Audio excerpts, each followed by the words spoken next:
Psychological manipulation, it isn't some kind of invisible, mystical force. It's actually a playbook, a series of really calculated steps, all designed to undermine and control someone. So in this explainer, we're going to break down the anatomy of how it all works, step by step. Have you ever had that feeling, that deeply unsettling flicker of doubt where you start to question your own mind? Well, that's a classic hallmark of manipulation. To really get how the mechanics work, we're going to follow the story of a marketing professional named Sarah, who found herself targeted by an absolute master of the craft. So let's start with Sarah. She's intelligent, she's very capable, but she's also clearly stressed out and tired, and that creates a vulnerability. And that vulnerability is exactly what this new consultant, Michael, spots immediately. See, a predator doesn't always look for weakness. Sometimes they're just looking for an opening. And there it is, his first move. It sounds like a caring comment, doesn't it? But it's not. It's a probe. He's testing the waters, gauging her reaction, and positioning himself as the one person who truly sees her struggle. And man, he moves fast. Michael doesn't just compliment her work, he goes deeper. He validates her deepest insecurities. He's telling her she's undervalued, that she's too genuine for this place. He's not building a friendship here. He's building a pedestal, creating this instant, powerful bond that to Sarah feels incredibly special. This tactic actually has a name. It's called love bombing. It's this overwhelming flood of attention and praise, and it's all designed to make the target feel indebted and eventually completely dependent on the manipulator for their own sense of self-worth. Okay, so once the hook is set, the next phase begins: isolation. Think about it. A manipulator's power stems from control, and nothing dilutes that control like a strong support system. So the next move is to methodically start cutting the target off from friends, family, and any colleagues they trust. And this is exactly how he does it. He takes a piece of information, who knows if it's true or not, and he just twists it.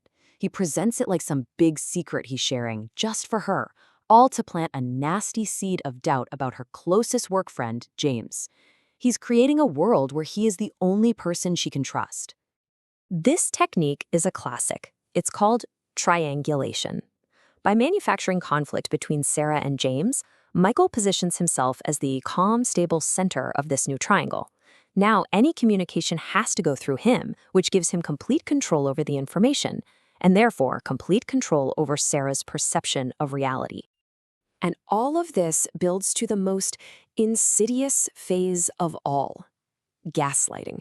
This is where the manipulator stops just influencing reality and starts actively rewriting it, trying to make the target question their own sanity.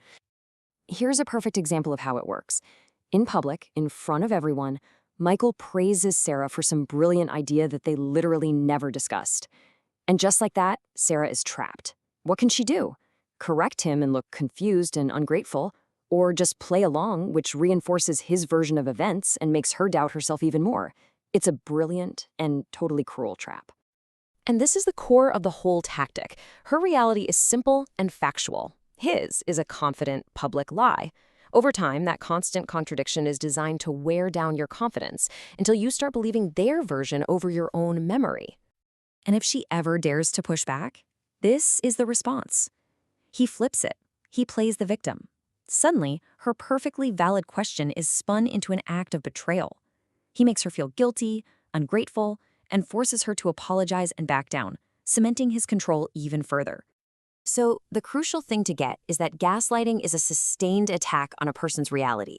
The goal is to make the victim feel so unstable that they become completely dependent on the manipulator to define what is real and what is not. But here's the thing about this level of control. It's fragile. Eventually, the pressure builds, and when the manipulator feels their control slipping, even a little bit, their true nature is revealed. The mask begins to slip. For Sarah, this is the moment. She tries to leave a dinner, and Michael physically grabs her wrist. The charming facade is just gone. It's replaced by this raw, undisguised need for control that was driving him all along. And for the first time, she sees the real anger underneath his calculated performance. That crack in his facade gives her just enough courage to do what she hasn't done in weeks: seek an outside perspective. She calls her friend James, and the truth comes out.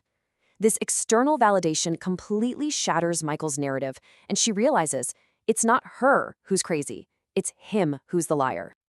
But escaping is just the first step. The real work is in understanding what happened.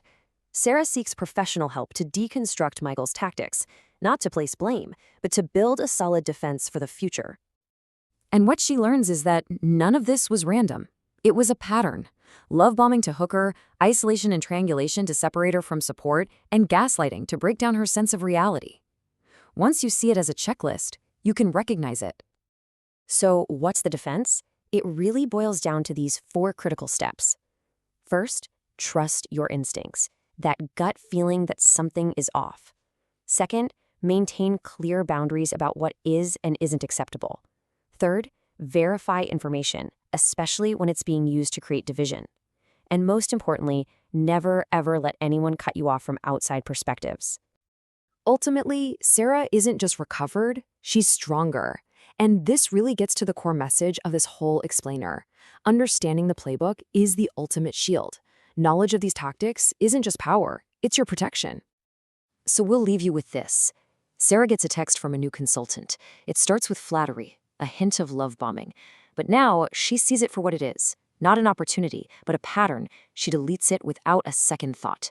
The question is, now that you know the signs, what would you do? Recognizing these patterns is a critical first step. If anything in this explainer felt familiar for you or for someone you know, please remember that support is available, and seeking help from a qualified professional is a true sign of strength.